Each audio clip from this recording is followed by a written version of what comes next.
Es asombroso que en tus planes me encontrara yo, alcanzando tus propósitos en mi vida. Mirad cuál amor nos ha dado el Padre para que seamos llamados hijos de Dios.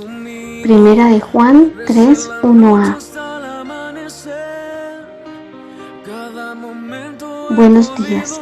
Los saludo hoy 4 de junio, mes del amor del Padre. A cumplir lo que tú quieres para mí. Eres el Padre que siempre soñé. Les doy la bienvenida a nuestro tiempo de comunión de los domingos en la mañana. En esta ocasión meditaremos en el amor del Padre engendra. Eres el Padre que siempre soñé.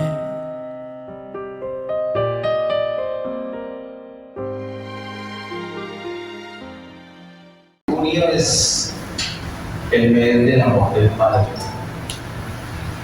Quiero que estos domingos meditemos juntos acerca precisamente del amor del Padre.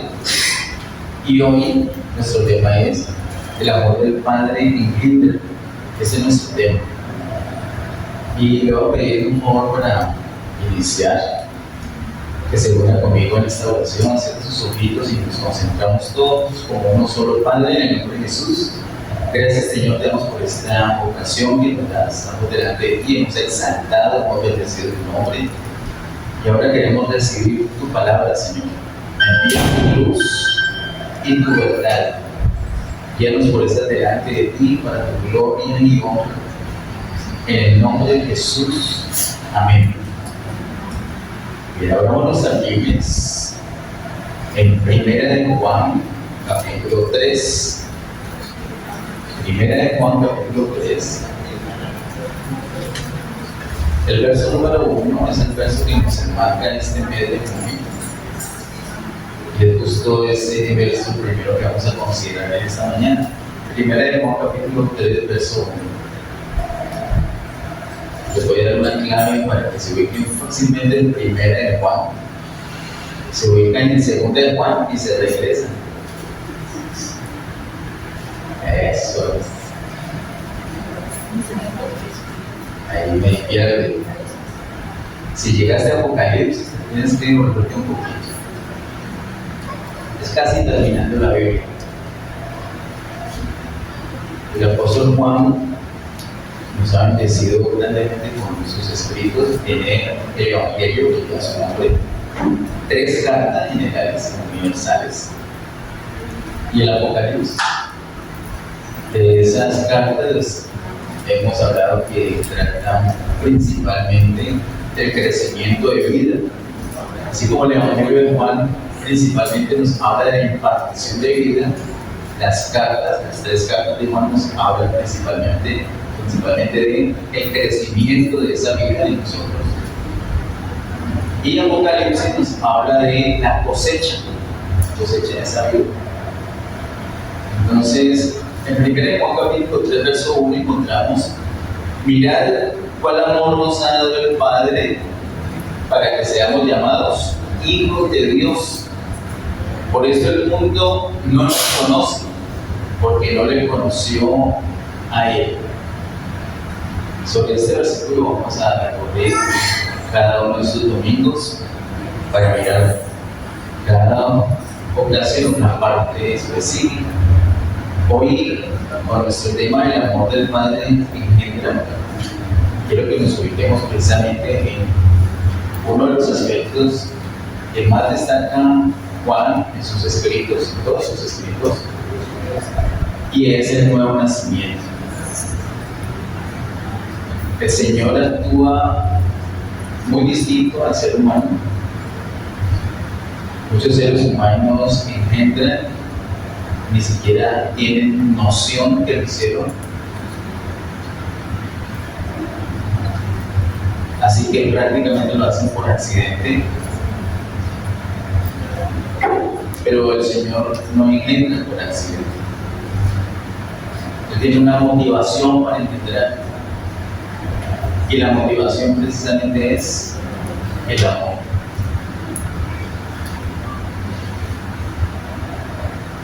El Señor nos ha mostrado muchas cosas muy ricas, muy especiales, muy profundas, en las que nos hemos deleitado y nos seguiremos deleitando.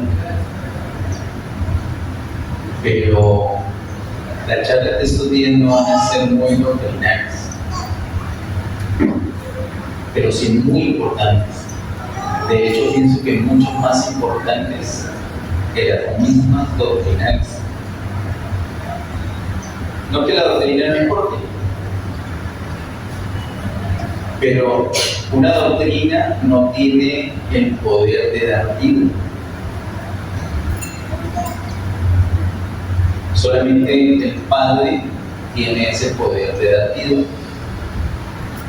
Y le ha permitido también, le ha concedido a su Hijo el poder dar vida también. Ese es un asunto que trata el apóstol Juan en Primera de Juan y en el Evangelio de Juan. Tanto el Padre como el Hijo dan vida. Y el Padre da vida por amor. Por eso el título, el amor del Padre engendra. Ese es uno de los asuntos más destacados, como les decía, quiero que miremos en el capítulo 4 de Primera de Juan. El siguiente capítulo 4, verso número 9. Dice el verso 9: en eso se mostró el amor de Dios para con nosotros, en que Dios envió a su Hijo unigénito al mundo para que vivamos por Él. Ese versículo lo recuerdo mucho que lo estuve meditando en el año 2019, antes de la mitad del año 2019. Es un versículo muy poderoso, siempre me acuerdo de Santiago con este versículo, con Primera de Juan 4:9. Hay una revelación muy grande que nosotros debemos mirar y debemos aprovechar a diario.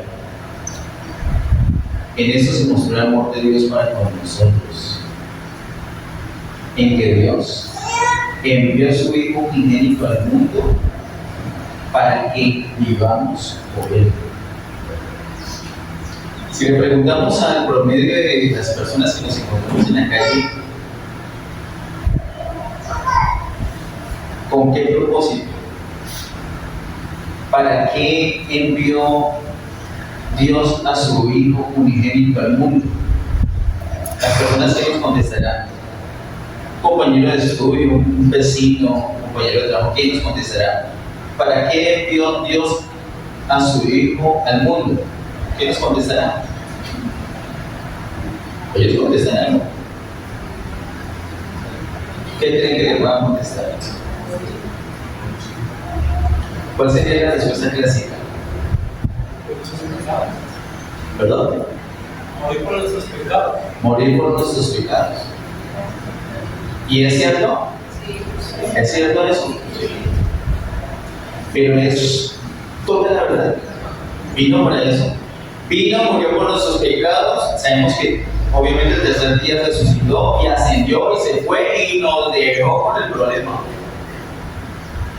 Ahí es donde me acuerdo de Santiago que nos resolvió esa inquietud en el 2019. ¿Cuál problema? El mismo problema que charlábamos la otra vez un miércoles aquí con el asunto de la persona pecadora. El Señor le perdonó a esa mujer adulta del pecado, ¿lo recuerdan? Pero además de perdonarle, le dijo algo más. Le dijo: ve, no peques más. ¿Qué problema de chicharrón? Cuando pecamos, quedamos en tinieblas y quedamos bajo muerte. Pero el Señor nos perdona. ¡Oh, qué alivio! Otra vez la luz, otra vez estamos en la posición correcta. El perdón es un deleite. Es un beneficio que tenemos por ser creyentes, por tener al Señor. Pero el Señor, además de perdonarnos, nos dice que no pequemos más. Y ese es el problema. Sí, yo me perdono, pero no peques más. ¿Cómo va a ser mañana con una tentación? Y la próxima semana. Y el próximo mes. Bueno, aquí, ¿no? Aquí entre nosotros, en ese ambiente, Pero cuando no tengamos este ambiente, cuando esté solo, el diablo sabe en qué momento estoy débil y me va a poner zancadillo. ¿Cómo voy a hacer? Es que el Señor no solamente vino, murió por nosotros, resucitó y se fue. Él no hizo eso, sino que Él vino, murió, resucitó y se impartió en nosotros y está en nosotros, permanece en nosotros. Por eso el versículo 9 dice: en eso se mostró el amor de Dios para con nosotros, en que Dios envió a su Hijo unigénito al mundo para que vivamos por Él. ¿Cómo iba a ser esa mujer pecadora para no pecar más? Ella tenía que seguir al Señor, y el Señor le dijo: si me sigues no vas a estar en tinieblas, vas a estar en luz. ¿Cómo le dice el Señor a la humanidad que le perdona pero que no debemos pecar más? Es que Él no solamente es el Cordero que murió y te perdoné, esa es la credencial del perdonado y chao. No, es que el Cordero se queda viviendo dentro de nosotros con el propósito que dice 1 Juan 4:9, que vivamos por Él. Él está en nosotros literalmente.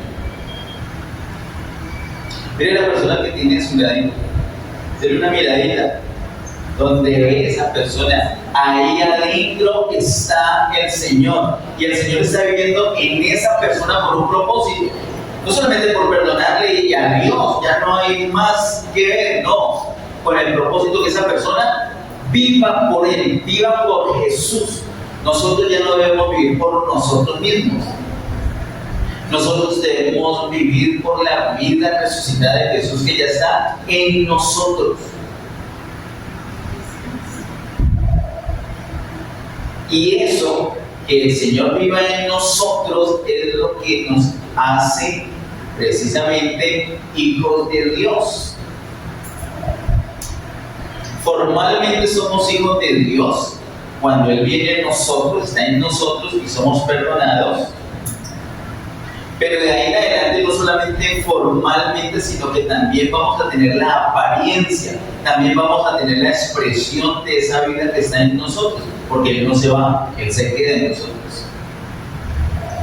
Así que no solamente somos hijos de Dios, sino que también parecemos hijos de Dios. No solamente somos la esencia de hijos de Dios, sino que podemos tener la semejanza de hijos de Dios. Hay creyentes que son sinceros, son de verdad creyentes, creen que Jesús tiene vida eterna, pero no parecen. Claro, entre nosotros no hay ninguno. Esos son de otra congregación. Son creyentes, pero el vocabulario no es de creyentes. Las películas que ven no son de creyentes. Los sitios que frecuentan no son de creyentes. Los hobbies que tienen no son de creyentes. Los amigos que tienen no son de creyentes. Cuando tienen adversidades no reaccionan como creyentes. No parecen creyentes, pero lo son. No es que sean hipócritas. Son sinceros. Son creyentes. Es de verdad.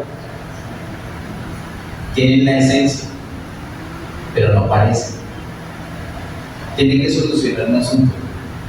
Tienen que conocer que el amor del Padre engendra. Y eso implica que por ese amor envió a su Hijo, no solamente para que seamos creyentes, sino para que vivamos como lo que somos. Porque es la vida del Señor en nosotros la que se tiene que expresar. Ese es el gran poder de ser hijos de Dios. En el capítulo siguiente, capítulo 5, verso 1 dice: todo aquel que cree que Jesús es el Cristo es nacido de Dios, y todo aquel que ama al que engendró, ama también al que ha sido engendrado por Él. ¿Quién es el que engendró? El Padre. Diga, el Padre. ¿Saben? La palabra Padre la investigamos hace muchos años, muchísimos, no recuerdo de cuántos años. Y significa fundamentalmente origen. El Padre es origen, ahí empieza todo. El Padre es el origen. Por eso Él es el que tiene ese poder de dar vida, de engendrar. El Padre es el que engendra. Por favor, diga, el Padre engendra. Es muy importante saber que el Padre engendra, y Él lo ha hecho, como les he dicho, por amor. Así que dice este versículo 1, y todo aquel que ama al que engendró, o sea, ama a quién? Al Padre, que es el que engendró. Todo aquel que ama al que engendró, ama también al que ha sido engendrado por Él. ¿Y quién es el que ha sido engendrado por Él?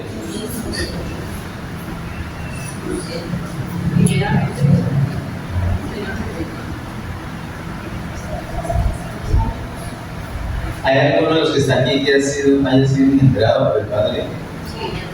¿Hay alguno de los que está acá que, como dice la primera parte, cree que Jesús es el Cristo?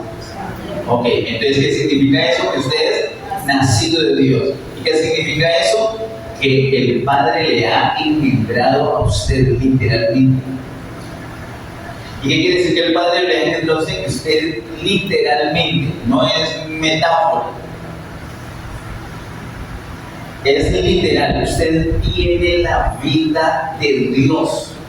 Y eso, queridos hermanos, es lo más maravilloso que puede existir.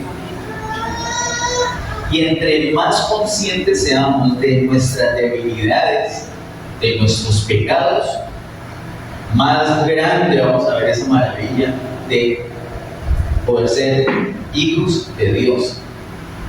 Porque nosotros, siendo pecadores, aún así, el Padre nos engendró. Tenemos la vida del Padre. Eso es real. Eso es una realidad. ¿Qué hicimos para eso? Lo que dice el verso 1. Creímos. Y con eso hemos nacido de Dios. Ahora, todo el que ama al que engendró, es decir, todo el que ama al Padre, dice también, ama también al que ha sido engendrado por Él. Vuelvo a mirar a la persona que está allá al ladito. ¿Cuántos de los que están aquí aman al Padre? Levanten una mano. Los que aman al Padre, los que no la aman, no, tienen eso, que sean sinceros. Muy bien. Bajen la mano.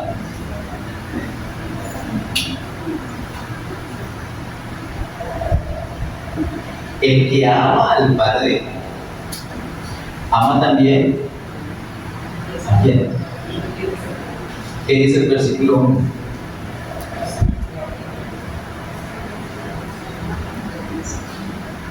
Ama también al que ha sido engendrado por Él. Vuelvo a mirar a la persona que está a su lado. Esa persona ha sido engendrada por el Padre. Si usted ama al Padre, usted puede amar a esa persona. Y si tiene a su cónyuge allí y ha tenido líos, le toca decir amén porque es la palabra. De pronto no la experiencia que tenga en ese momento, no es una experiencia continua, pero si usted ama al Padre, ama al que ha sido engendrado por el Padre. ¿Por qué? Porque es que esa persona tiene la vida de ¿quién? Del Padre. Prácticamente amar al Padre y amar a alguien que ha sido engendrado por el Padre es la misma cosa. Está amando al Padre. Bueno, acerca del nuevo nacimiento también quiero que miremos en Juan, el mismo apóstol, pero en su Evangelio, Juan, capítulo 1, verso 12 y 13. Juan, capítulo 1, versos 12 y 13 dice: más a todos los que le recibieron, a los que creen en su nombre, les dio potestad de ser hechos hijos de Dios, los cuales no son engendrados de sangre, ni de voluntad de carne, ni de voluntad de varón, sino de Dios. Tenemos la vida de Dios literalmente. Un poco más adelante, aquí en el Evangelio de Juan, capítulo 3, el verso 3. Juan 3:3 dice: respondió Jesús y le dijo: de cierto te digo que el que no naciera de nuevo no puede ver el reino de Dios. El que ha sido engendrado por el Padre, el que es hijo de Dios, le sucede lo que dice el verso 3. Ha nacido de nuevo. Aquí mismo el versículo 5 dice: respondió Jesús, de cierto te digo, que el que no naciere de agua y del Espíritu no puede entrar en el reino de Dios. Es un nacimiento espiritual. Y aquí mismo en el capítulo 3, verso 16, dice: porque de tal manera amó Dios al mundo que ha dado a su Hijo unigénito para que todo aquel que en él cree no se pierda, mas tenga vida eterna. Es decir, los hijos de Dios tienen la vida de Dios, esa vida es eterna, no se pierde. Quiero decirles nuevamente esto. Me gusta repetirlo porque hay muchas personas enseñando distinto. Han sido engañados. El diablo es tremendo. Pero nos basta con mirar lo que dice la palabra de Dios, leerlo, creerlo. Nosotros creemos lo que diga la palabra de Dios, no lo que diga una filosofía o el parecer de un gran maestro, no, lo que diga la palabra de Dios. Ningún maestro sabe más que el Espíritu Santo que inspiró la Biblia. Y la Biblia dice que el Señor nos ha dado vida eterna. Y esa persona que tiene vida eterna, pues, no perece. No hay manera de perecer, porque tiene vida eterna. Para detalles al respecto, se puede considerar el capítulo 10 de Juan. Ahí está más en detalle sobre el asunto. Bien, miremos un aspecto muy importante. Nuevamente vamos a Primera de Juan. Esta vez vamos al capítulo 2. Primera de Juan, capítulo 2, verso 28. Dice Primera de Juan 2, 28.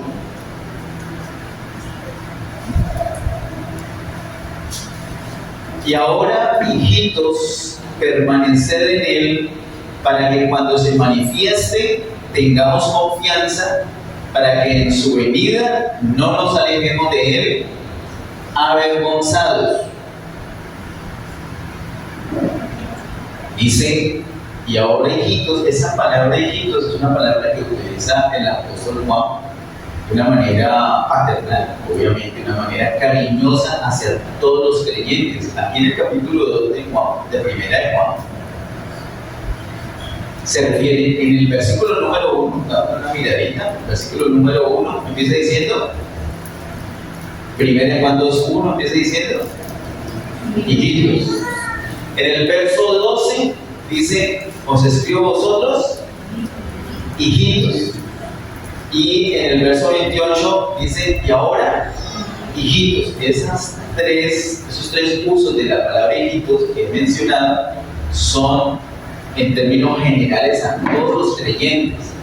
Sin embargo, en ese mismo capítulo, el apóstol Juan dice, bueno, la iglesia se compone de tres grupos, básicamente.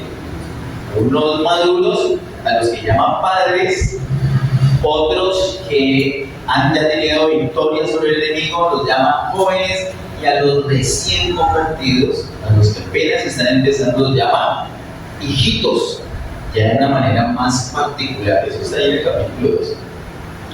Pero el uso del verso 28 de la palabra es general nuevamente. Y a toda la iglesia le dice, ¿qué es lo que le dice? Miren su Biblia, ¿qué es lo que le dice? Y ahora, hijitos, permanecer en él. ¿Permanecer en quién? En el Señor Jesús. O en el Padre igual. Si miramos hacia arriba, los versículos, nos vamos a dar cuenta que hay una equivalencia entre permanecer en el Hijo y en el Padre. El apóstol Juan utiliza el término él para referirse al Padre y al Hijo, no dice ellos, porque el Padre y el Hijo ¿Son dos o son uno?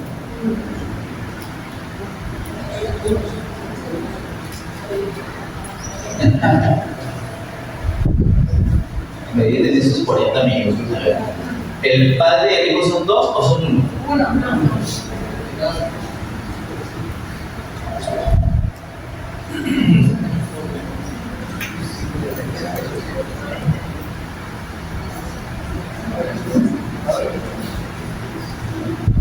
¿Cuántos creen que el Padre y el Hijo son dos?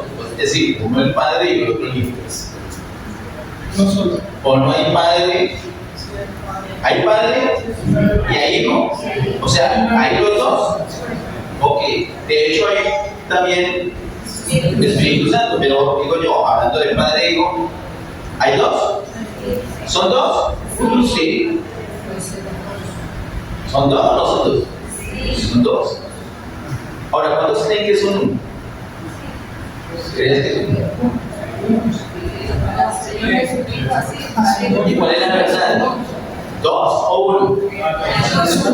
Ambas son la verdad. ¿Ellos son dos? ¿O no? Son dos. Pero también son. Por eso usted lo ve, los que tienen curiosidad, en los versículos anteriores, en este mismo capítulo 2, anteriores al verso 28, él dice, él, refiriéndose al Padre y al Hijo. El punto aquí es que permanecer en él equivale a decir permanecer en el Hijo o permanecer en el Padre. De hecho, en Juan capítulo 14, él nos explica que él quiere que nosotros estemos en él porque él iba a estar en el Padre y el deseo de Cristo es que estemos en el Padre. Cuando estamos en Cristo, estamos en el Padre. Permanecer en Cristo, permanecer en el Padre es equivalente. Dice el verso 28, y ahora hijitos, permanecer en él. ¿Qué debemos hacer nosotros? Permanecer en él. ¿Quiénes son los que pueden permanecer en él? Según el verso 28. Los que son hijitos, los que son hijos de Dios. Los que no son hijos de Dios no pueden permanecer. Antes de permanecer, ¿qué tienen que hacer? Tienen que creer, y al creer van a estar en él. Cuando la persona cree, ya está en Cristo, ya está en el Padre también, y ahora esa persona que ya está allí, ¿qué le toca hacer? Permanecer. Nosotros no tenemos que hacer algo para estar, ya estamos. Lo que nos toca es permanecer. Yo no tengo que hacer en este momentico nada para estar en esta tarima. Ya estoy. Solamente tendría que hacer un poco de esfuerzo para permanecer. Ya estoy. Ahora tenemos que permanecer. Queridos hermanos, permanecer en el Señor es uno de los temas también muy destacados que nos presenta el apóstol Juan en su evangelio y en las cartas. Es muy importante permanecer. Quiero que miremos, por favor, en el capítulo 3, el verso 6. Primero Juan 3, 6 dice: todo aquel que permanece en él, ¿qué dice? Todo aquel que permanece en él no peca. Todo aquel que peca no le ha visto y le ha conocido. Uy, qué duro. Y esas palabras no las está diciendo el apóstol Santiago, que le habla tan fuerte. Está hablando el apóstol Juan, que nos dice: hijitos. Hijitos, permanezcan en él. Ok, y después ya en el capítulo 3 le pone todo el volumen, ¿cierto? Y dice en el verso 6: todo aquel que permanece en él no peca.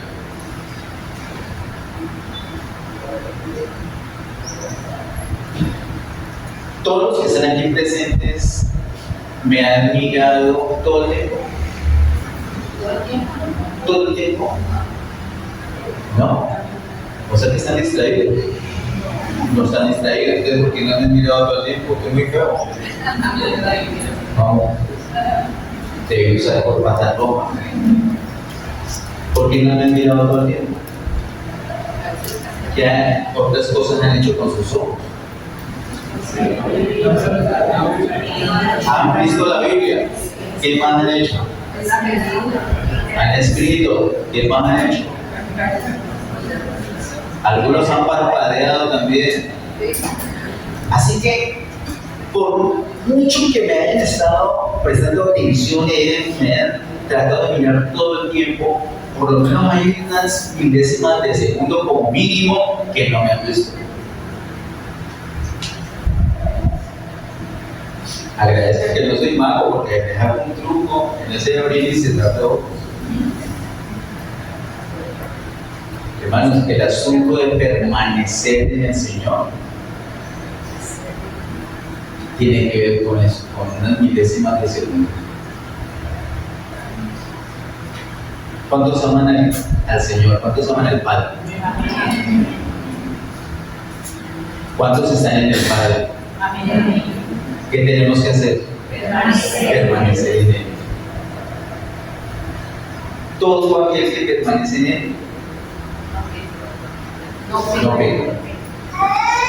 Entonces, ¿por qué hemos pecado? ¿Por qué hemos pecado? Hoy estamos empezando semana, hoy es el primer día de la semana. Posiblemente esta semana, aunque no llevamos ni la mitad del día, posiblemente ya hemos pecado. ¿Qué nos ha faltado esta semana? Permanecer en Él. Es como que no voy a parpadear, voy a mirar atentamente, pero llega un momento donde pues ya toca parpadear. Permanecer en el Señor no es tan fácil. Es más fácil estar en Él. Cuando estamos, ¿qué nos tocó hacer para estar en Él? Creer. Ahora que ya hemos creído, nos toca permanecer en Él. Eso está difícil. ¿Cómo solucionamos eso? Igual que lo que hablamos al principio. Eso no es una tarea para hacerla en nosotros solos. Es que la vida del Señor ya está en nosotros. Debemos hacer equipo con Él para poder permanecer. Dice el verso 6: todo aquel que peca no le ha visto. Ese no le ha visto equivale a qué. Según el verso, no según lo que nuestro pensamiento, sino según el verso 6, no le ha visto a qué equivale. A que no permanece. Eso la vida. No le ha visto, ¿qué quiere decir? ¿Usted no ha visto hacer? ¿En qué sentido dice Juan eso? En que no ha permanecido. Y luego dice, ni le ha conocido. ¿Qué quiere decir? Que no le ha conocido. Lo mismo, que no ha permanecido. Así que a nosotros nos toca, ya que estamos en Él, ¿qué nos toca? Permanecer. Lo cual equivale a qué? Antes de verlo, a ver al Señor, debemos ver al Señor, ¿y qué más? Y conocerlo.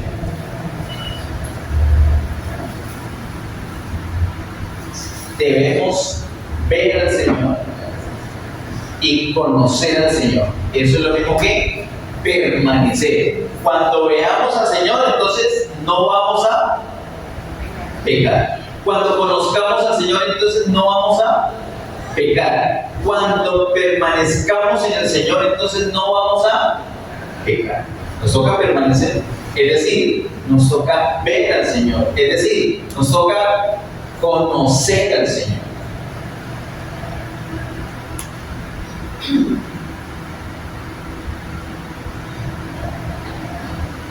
Edgar, ¿nos puedes contar cuántas novias tuviste? ¿Tuviste muchas? Ah, no, hay una hermanita que sí me va para ese ejemplo. ¿Cuántas tuviste por ahí?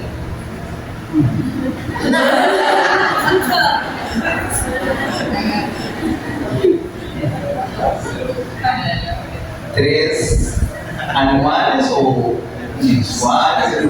3. Ok.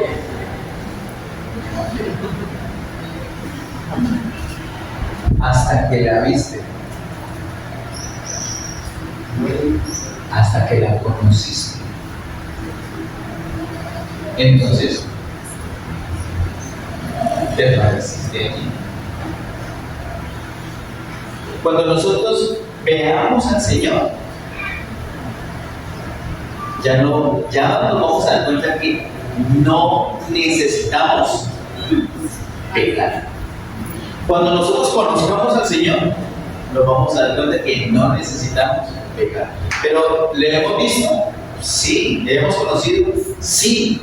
Pero no en el sentido de permanecer. Es decir, hemos parpadeado. Íbamos lo más de bien el domingo por esa fuerza que arrancamos los martes, y el martes por la tarde parpadeamos, la embarramos. Nos faltó permanecer o continuar mirando al Señor, conociendo al Señor. Recuerden siempre que cuando nos hable de conocer al Señor, no es una doctrina, no es teoría, sino una experiencia diaria. Es comer con Él, es dormir con Él, es arriesgar, es pegar un salto con Él. Es que me van a atracar y estoy con Él. Es que estoy atracando y estoy... Es que todo lo que hago es con Él. Ese es el conocerlo. Ya me di cuenta cómo me satisface cuando estoy enfermo. No necesito ni que me sane. Amén. Amén. ¿O usted necesita estar sano para estar satisfecho? No. ¿Usted necesita plata para estar satisfecho? ¿Usted necesita ser amado para estar satisfecho? Amado por el Padre. El Señor realmente es lo que necesitamos. Cuando conocemos al Señor así, nos damos cuenta que no es necesario el pecado. El pecado es un engaño. El diablo nos engaña y dice, nos convence que requerimos eso. Pues te tienes que hacer eso, si no hay eso, te mueres. Es muy infeliz si no haces eso. Si no haces eso, te amargas. Bueno, nos convence de nosotros mismos. Yo no me voy a amargar, entonces pecamos. Parpadeamos, dejamos de ver al Señor, dejamos de experimentar, de conocerlo. No permanecemos en Él. Quiero que miremos aquí mismo en el capítulo 3, el verso 28. Dice el verso 24. Capítulo 3, verso 24 dice: y el que guarda sus mandamientos permanece en Dios y Dios en él. Y en esto sabemos que Él permanece en nosotros por el Espíritu que nos ha dado. Es que empieza el 24. Y el que guarda sus mandamientos permanece en Dios. Y es lo mismo que el verso 6. El que conoce no peca. El que permanece en él no peca. El que lo ve no peca. Es lo mismo. El que guarda sus mandamientos permanece en Dios. Pero ¿cómo guardar sus mandamientos? Que es nuestra debilidad muy tremendo. No, pero ¿qué termina diciendo el verso 24? Por el Espíritu que nos ha dado. Nosotros tenemos al Espíritu Santo y tenemos que estar en dependencia del Espíritu Santo. Si permanecemos en esa dependencia del Espíritu Santo, entonces permanecemos en Él. Entonces lo estamos experimentando todo el tiempo. Entonces lo estamos viendo todo el tiempo. ¿A qué hora vas a pecar? Dios mío, bendito. Una vez un pastor nos puso en una situación muy terrible. Pastor que nos compartió la palabra. Algunos recordarán la noche de aquella de la libélula que prefirió irse en vez de morir. ¿Cuándo estuvieron a llegar de la mano? Tremendo, ¿no? La libélula molestando. Hasta que cansó el predicador y dijo a la libélula: ¿te vas o te mueres? Y la pobre libélula: me voy. Le tocó irse la pobre. Pero bueno, ese día Él nos dijo una cosa que me hace. Creo que se dirigió a los jóvenes y les dijo a los jóvenes que, bueno, ¿cuántos de los jóvenes, no voy a preguntarles que levanten la mano al testimonio, pero los que tengan un pecado, los que estén cometiendo un pecado de tipo sexual, ¿Cuántos de los jóvenes podrían practicar ese pecado delante de los padres, y los padres presenciando, mirándolo? Pues, crudo eso, ¿no? Crudo. Yo decía, menos mal que pues yo lo vi bien. Horrible, uy, no, eso fue muy crudo ese sitio, pero a veces necesitamos que nos hablen así crudo. Y ustedes, ¿qué va a pegar con el papá y con la mamá? ¡Qué pena! Hubiera hecho un madrazo, una plata, una mentira, pero pecado sexual, o sea, lo puso grave. ¿Quién va a cometer cualquier pecado, cualquiera que sea, si permanece mirando a Cristo? Si ni parpadea mirando a Cristo. Nadie. El problema es que el problema es que no permanecemos viéndolo, no permanecemos experimentándolo, no permanecemos en él. Entonces ahí es cuando pecamos. ¿Y cómo hacemos para permanecer? Es por el Espíritu. No es que, no, pero es que ya lo puedo hacer. No, es por el esfuerzo nuestro, es por una comunión con el Espíritu Santo. Es una búsqueda del Espíritu Santo. Usted puede levantar sus dos manos al cielo. Hágalo por usted. No piense ni en su mamá. Dígale, Señor, aquí estoy. No tengo nada en mis manos. No tengo nada en mi mente. No tengo nada en mi corazón. En este momento, solamente a ti. Te necesito a ti. Necesito tu palabra. Háblame. Estoy abierto para ti. Quiero verte. Quiero conocerte. Quiero permanecer en ti. Ayúdame por tu Espíritu Santo. En el nombre de Jesús. Amén. Eso lo tenemos que hacer todos los domingos. Y los lunes. Y todos los días. ¿Qué otra manera hay? No. Si no lo hacemos, ese sería un tema. Ella no quiere permanecer. Pero la Biblia nos dice qué tenemos que hacer. Usted solito no es capaz de permanecer. Ahora vamos, por favor, a 1 Juan capítulo 2, verso 29. Vimos el 28, ahora miremos el 29. El 29 dice: si sabéis que Él es justo, sabed también que todo el que hace justicia es nacido de Él. ¿Cuántos de los que están aquí son nacidos de Dios? Entonces, según lo que dice este verso 9, usted hace justicia.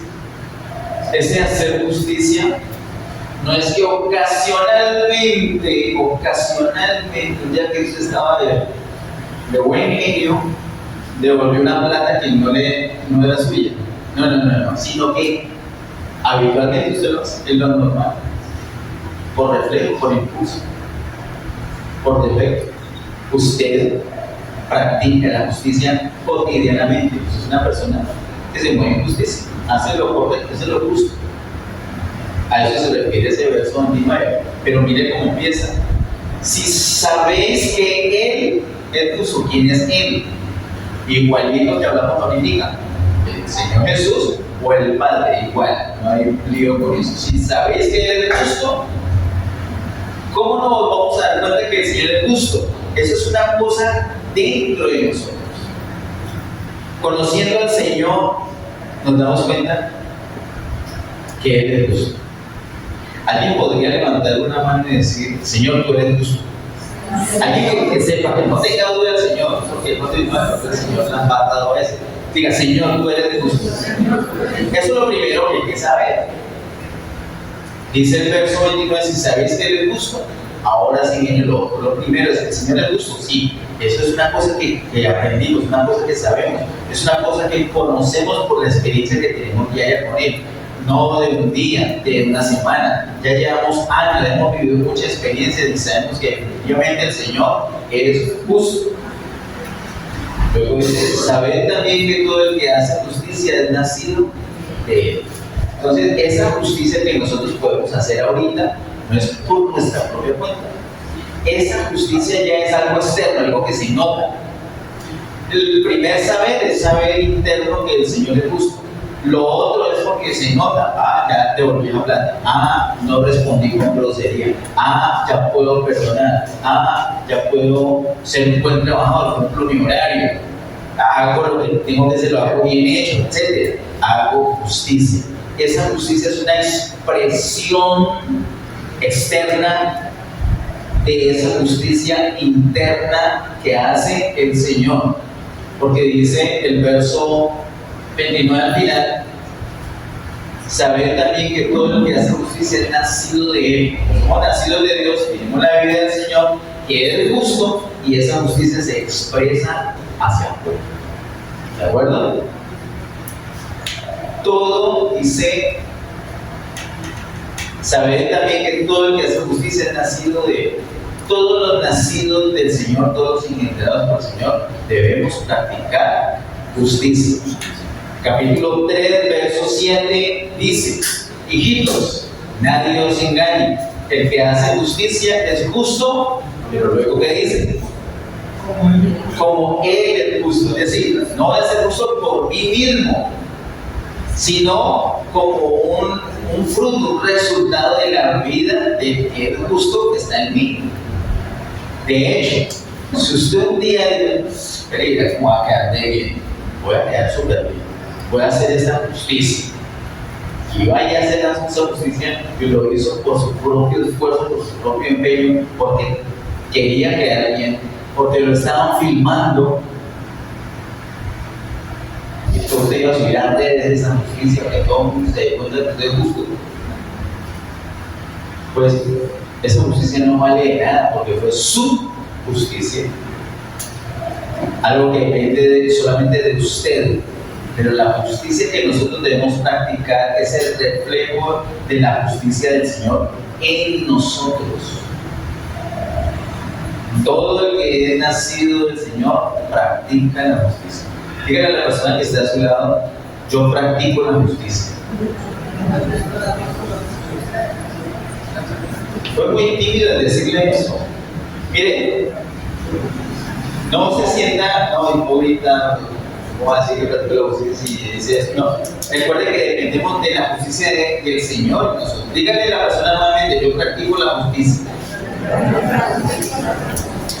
Vamos a 1 Juan capítulo 3, versos 8 y 10. 8 al 10. 1 Juan 3, 8 al 10 dice: el que practica el pecado es del diablo, porque el diablo peca desde el principio. Para eso apareció el Hijo de Dios, para deshacer las obras del diablo.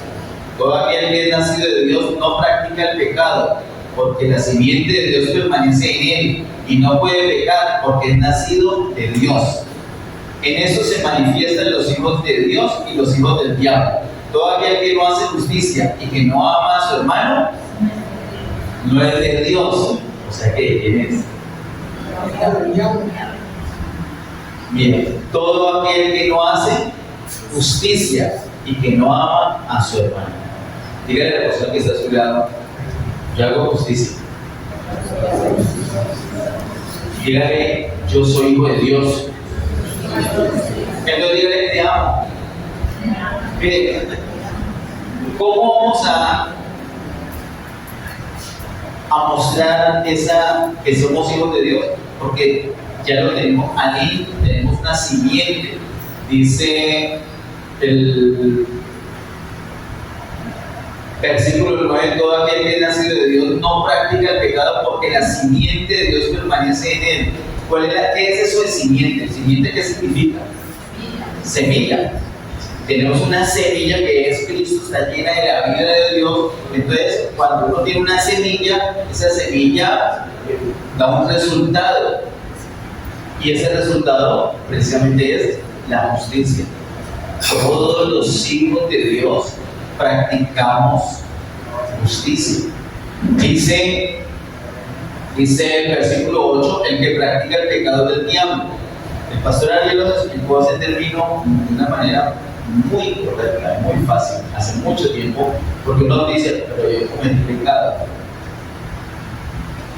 Él nos explicó que cometer pecado es distinto a practicar pecado.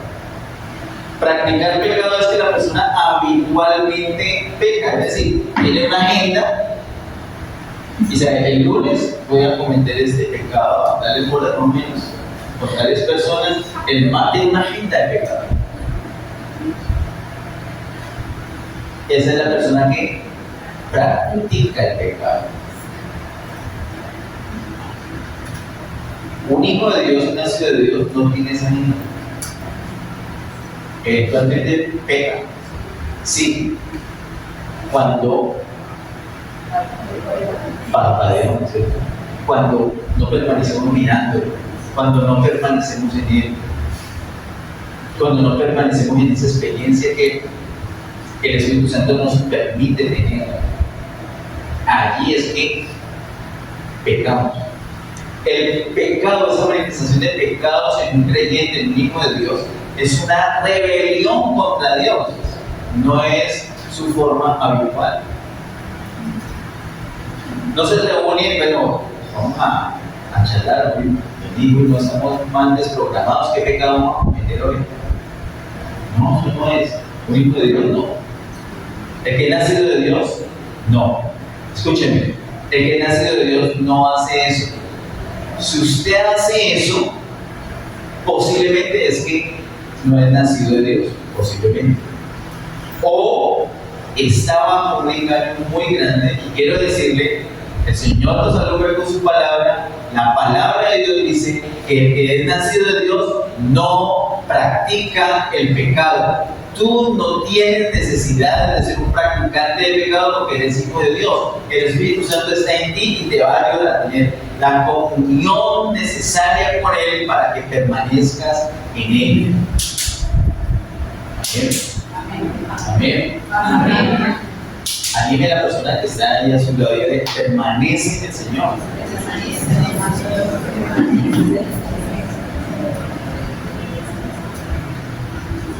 Dice el verso 10, en eso se manifiestan los hijos de Dios y los hijos del diablo. Todo aquel que no hace justicia y que no ama a su hermano no es de Dios, sino que es de Dios. Hay unas personas que son hijos de Dios y unas que no lo son, es decir, son hijas del diablo. ¿Qué hacen las que son hijas de Dios? Hacen justicia y aman al hermano. Es cortica la definición. Vamos por favor al capítulo 4, verso 7. Capítulo 4, verso 7 de Primera de Juan dice: amados, amémonos unos a otros, porque el amor es de Dios. Todo aquel que ama es nacido de Dios y conoce a Dios. Todo aquel que ama es nacido de Dios y conoce a Dios.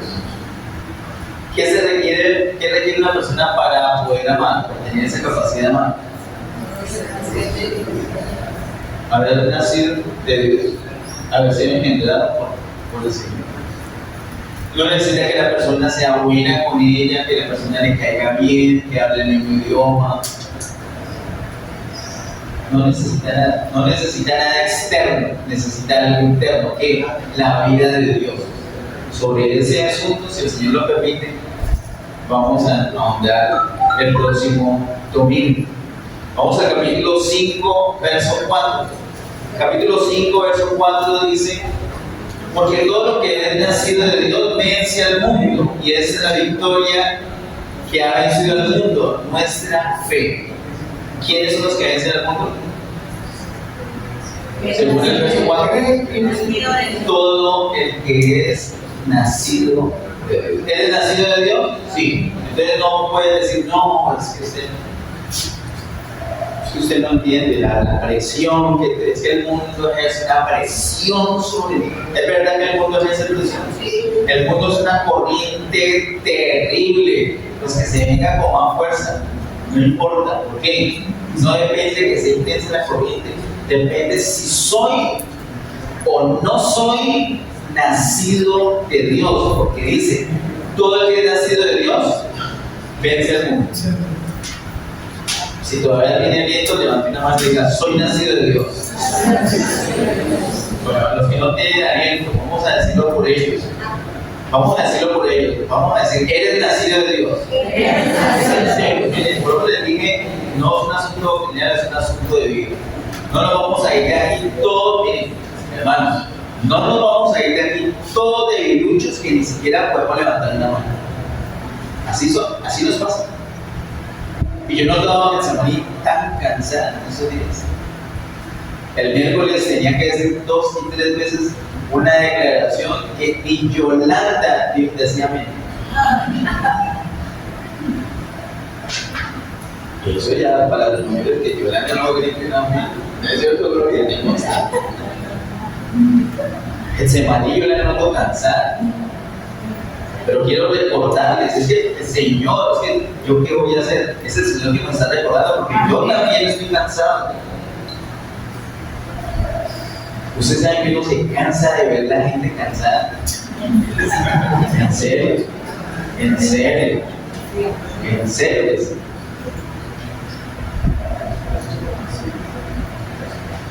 Nos cuesta hasta levantar una mano, nos cuesta decir amén. Porque yo estoy convencido que ninguno de los que está aquí es hijo del diablo.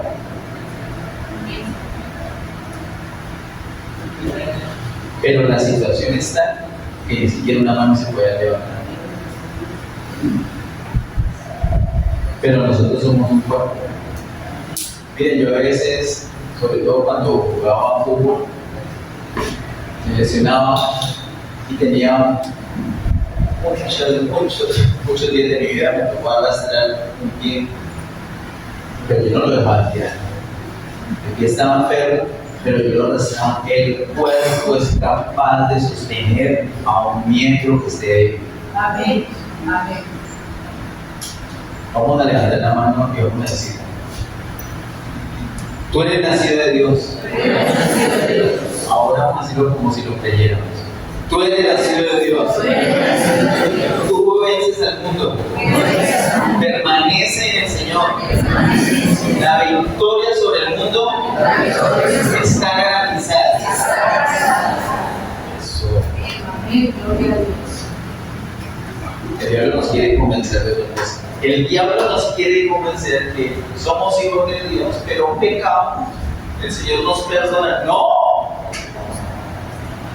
No somos practicantes de pecado. Eventualmente, pero no es una práctica, no es una genio, eso es una mentira del diablo. Nosotros vencemos al mundo.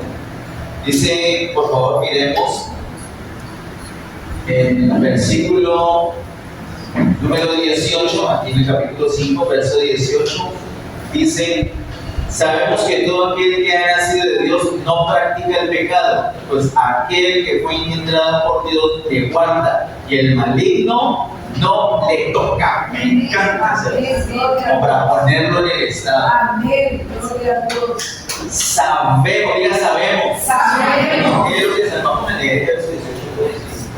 Ya aquí no se necesita enseñar, aquí se necesita hablar la palabra y dejar que el Señor se mueva. Vamos a leer el verso 18 juntos. Bueno, vamos a leerlo pausadamente. Dice: sabemos que todo aquel que ha nacido de Dios no practica el pecado, pues aquel que fue engendrado por Dios le guarda, y el maligno no lo toca. Y el pobre es el diablo. Tiene chance. Y podemos decir: uy, pero a mí sí me tocó, bueno, yo no le quise dañar la predica, pero a mí el diablo sí me ha tocado. No, o sea, es que no es mi predica. Yo creo que hoy uno de los días en mi vida que no he predicado, entonces leído. Y tampoco está dañándole lo que se inventó Juan. Es una invención del Espíritu. Es una realidad del espíritu. No hay manera de ir en contra de eso. El diablo te ha tocado. ¿Sabes cuándo te tocó? En esos momentos que parpadeaste. Y somos susceptibles de parpadear. Pero no, miren, es distinto. Miren, yo no sé si cuando llego a parpadear, todos saben a qué ejercicio me estoy refiriendo. Miren atentamente acá. Miren, para que quede bien filmado para el futuro. De pronto, los que vienen a esta prédica no saben que es un parpadeo, a veces lo voy a hacer lo más lento posible. ¿Vieron? Sí. Una elegancia para parpadear. Pero parpadear no es eso, miren, esto no es parpadear.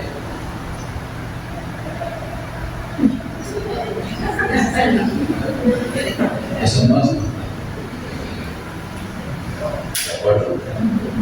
Eso es cerrar voluntariamente los ojos. Y los hijos de Dios no estamos para eso. Amén. Amén. Los hijos de Dios estamos para permanecer. En la medida que permanecemos, se va a mostrar la justicia. No porque el que, cójanme, que estoy con la rosa plata, cójanme, que estoy que me meto a la página porno, cójanme. No es cójanme. El algo es cuando, miren, aquí está el computador y la invitación del diablo a las páginas porno. Y aquí le estás viendo al Señor. ¿Qué chance tiene el diablo?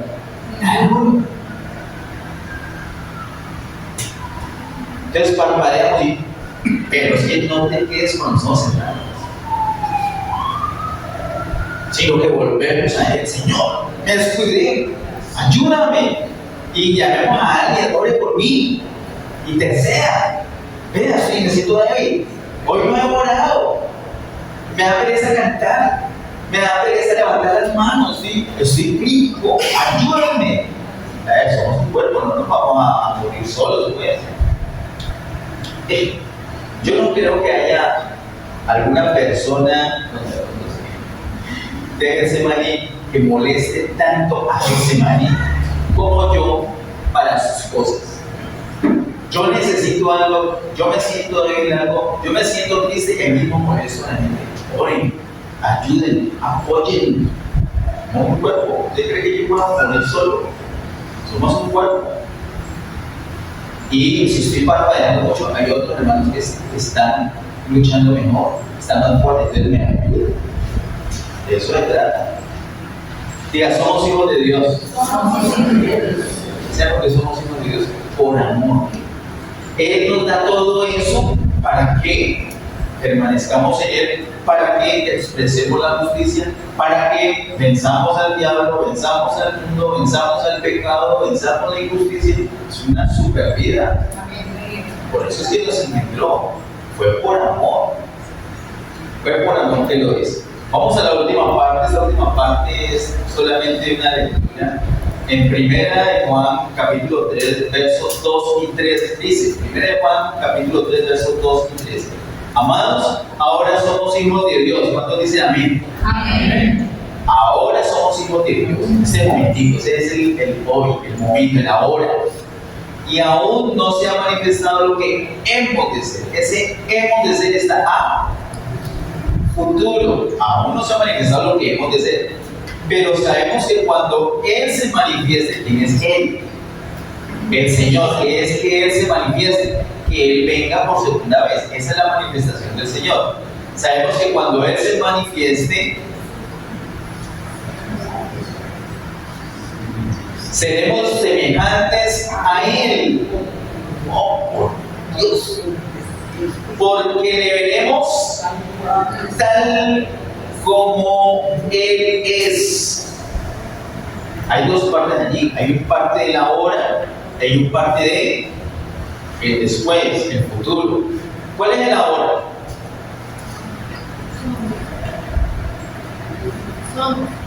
Somos hijos de Dios. Pero no se ha manifestado lo que hemos de ser. ¿Qué es lo que hemos de ser? Según ese verso. Semejantes a Él. Semejantes a Él. Vean, cuando Él se manifieste vamos a ser semejantes a Él. No solamente vamos a tener su esencia, sino su semejanza plena. Y eso es que dice, ¿por qué? Porque le veremos tal como Él es. Ahorita que tenemos, Dios mío bendito, vuelve a insistir el apóstol Juan con eso. ¿Cuál es la clave? Verlo. Cuando ya Él se manifieste y lo veamos tal como Él es, en ese momento hay una plenitud en eso que estamos viendo, que vamos a ser semejantes a Él. Recuerden que vamos a ser literalmente transfigurados en un abrir y cerrar de ojos, y vamos a ser igualitos a Él. Se acaba la lucha. Por lo pronto, hoy en día lo que estamos, hasta donde estamos, es que somos hijos de Dios, pero estamos encerrados en este cuerpo. Y no solamente en este cuerpo, recuerden que este cuerpo adentro tiene un veneno llamado pecado. El pecado ha contaminado ese cuerpo y ha traído como resultado la carne. Esa es nuestra lucha, ese es nuestro parpadeo, por eso es que pecamos. Pero el diablo nos quiere meter el cuento, pues que es normal que estemos en eso. Así como tenemos el pecado, tenemos al espíritu y somos libres de la ley del pecado, entonces podemos escoger el pecado o el espíritu. Escojamos el espíritu. ¿Para qué? Que nos ayude a ver al Señor. Así como dice el apóstol en 2 Corintios 3:18, el apóstol Pablo. Todos los creyentes, mirando a cara descubierta la gloria del Señor. Así es que tenemos que hacer. Tenemos que permanecer. Entre más permanecemos, más vamos a ser transformados a la imagen y semejanza del Señor. Eso es gradual, de gloria en gloria, de gloria en gloria.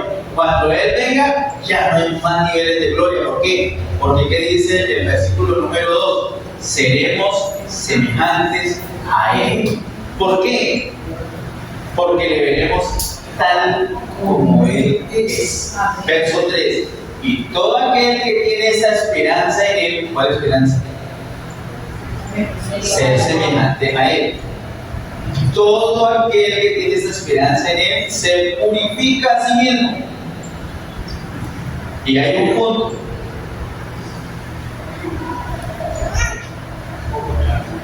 Los que están que van a almorzar, ya agarraron la Biblia.